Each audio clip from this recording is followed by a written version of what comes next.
All right, we're gonna start by putting some dry ingredients in the bowl. 1.5 cups of flour. All right, next we add 2 packets of yeast.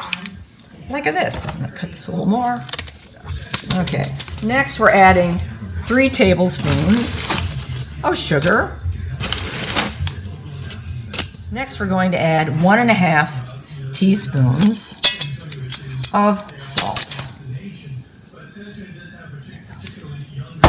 I'm adding fresh oregano, but you could use dried in a pinch.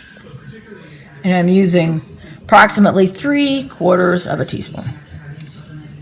Slightly mixing the herbs and the flour, salt, sugar, yeast, a little bit, so it'll mix a little faster once the butter, water, milk mixture is warm enough to add. Cut up about 1/4 of a cup of butter, which would be like half of a stick, and I'm going to heat that a little bit on the stove with 3/4 of a cup of milk and half a cup of water. I'm putting in 3/4 of a cup of milk in this saucepan along with the water. Now I'm adding half a cup of water. So I can take this over to the stove and heat it to about 120 degrees. This mixture we're heating on the stove will liven up the yeast, so the bread will rise, but if we get it too hot, it will kill the yeast and then ruin our bread. So we don't want this to get over 130 degrees. So I'm using a candy thermometer because I can't sense it very well just by burning my finger. So here we go. I think it might be a little too warm right now, but we'll find out. I don't know if you can see that.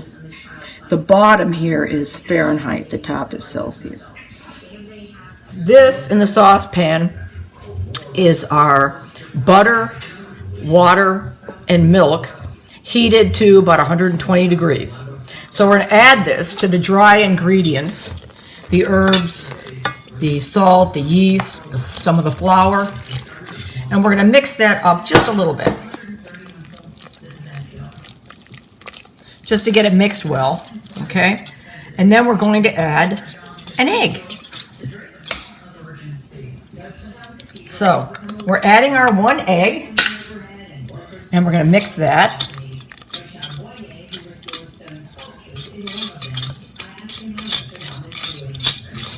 And once that's well mixed, we're going to start adding the rest of the flour. The recipe calls for 4.5 cups, but you don't want to use all of that right away because some of that might be useful for kneading, and you don't want to get your bread too dry. We're going to start adding some more of the flour, and because I don't feel like kneading it by hand for 6 minutes, we're going to use the dough hook. All right, I'm starting to add the flour.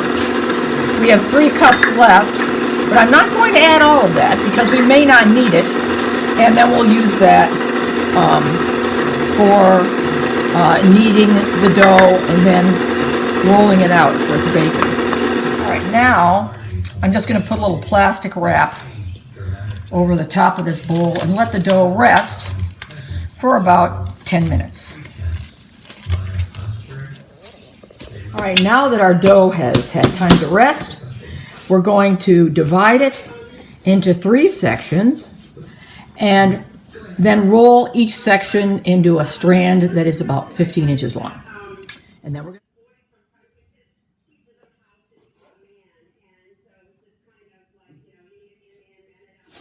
okay.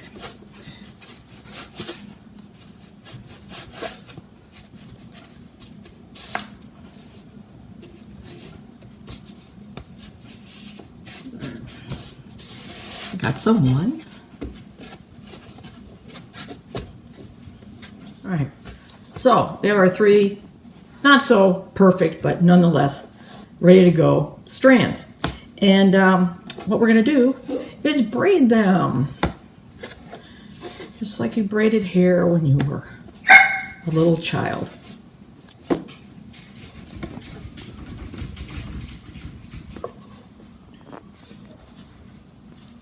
And then the ends, you just tuck under like that. Ta-da!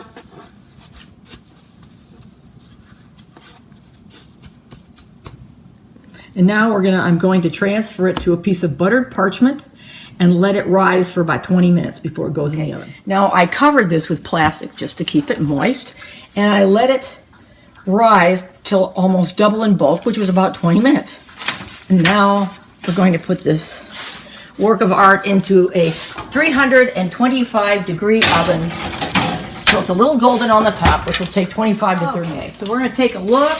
Oh, that looks kind of nice golden brown, I would say. Okay, it's been baking for 30 minutes. You can see it's kind of a nice golden brown. And then I'm just going to massage it with a little bit of butter here. It looks so good. Not to mention it tastes good too. All right, so now I'm going to just sprinkle a little bit of herb over the top. Now this is purely an aesthetic thing. It is not required. It just looks nice, okay? And then you're ready to rock and roll.